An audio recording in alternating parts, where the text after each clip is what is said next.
Hi everybody, thank you for having me tonight.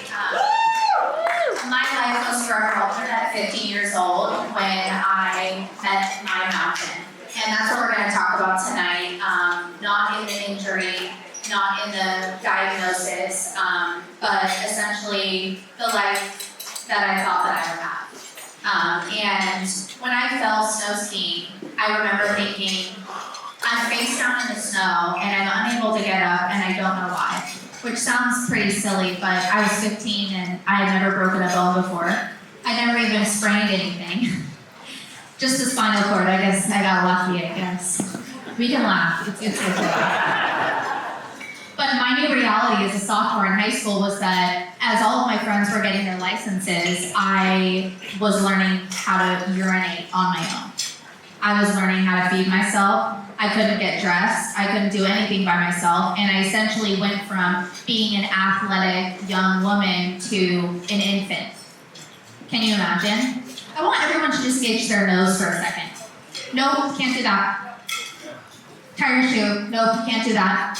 Text something on your phone, which is like arguably the most important thing when you're growing up. Nope, can't do that. And I remember thinking, you know what? How am I going to get through this? In the United States, a catastrophic injury is categorized in 3 areas.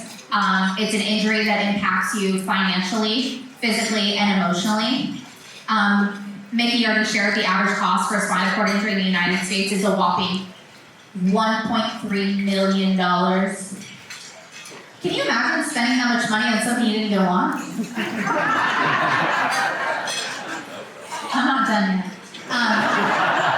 We have additional costs, so a caregiver for somebody with a cervical spinal cord injury. This is essentially a full-time person in your home. This ranges anywhere from $60,000 to $120,000 on top of the costs. Physical therapy is not covered by insurance. They give you X amount of sessions, and as a cervical injury, once you run out, you run out.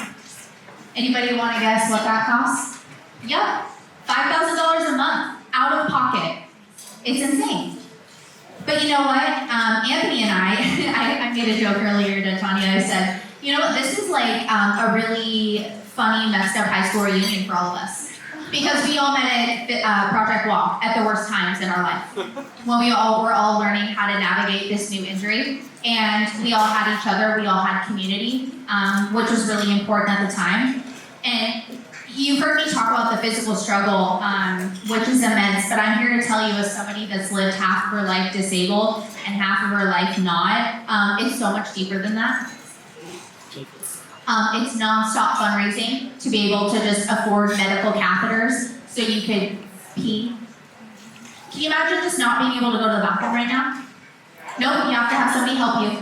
Nope, you have to have a medical catheter. And guess what? Once insurance doesn't cover that, you're out.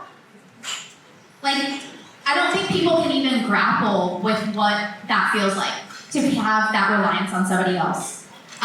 It's also feeling like a burden to your family, and that I don't know how I'm going to get through this emotionally, but how is my family going to financially be able to support me for the rest of my life? And when doctors look at you and they're like, well, this is what we got. I don't know if it's going to get better. I was 15. 15 years old.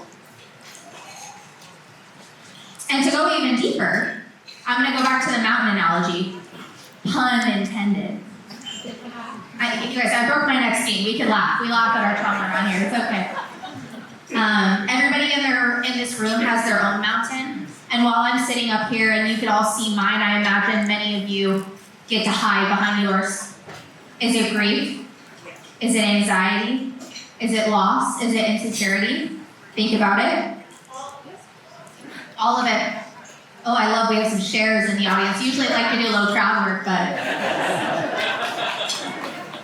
thank you for sharing that. Most people look at people in wheelchairs and they think that the hardest part about our life is the fact that we use wheelchairs to get around in our mobility. My mountain wasn't just my diagnosis. It wasn't my chair. It wasn't my new mobility issues. It was my loss of identity. It was my anger. It was my fear. It was my shame. It was my sadness. Oh, I didn't think I was like gonna cry over that. I'm not usually not a crier.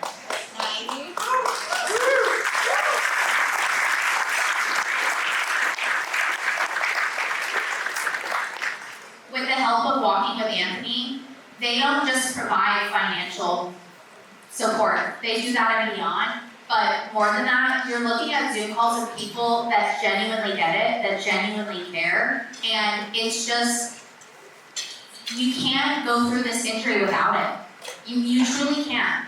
And because of Walking with Anthony and because of amazing foundations that support buying a wheelchair accessible van, medical catheters, physical therapy, etc., I'm able to sit here confident enough to talk to you today. For a really long time, I didn't like being looked at in my chair because I didn't want to be different.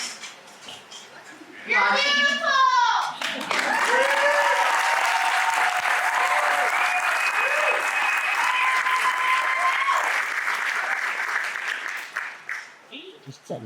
God changed my view on that one. Within yourself, you get the opportunity every single day, climb the mountain or let it crush you.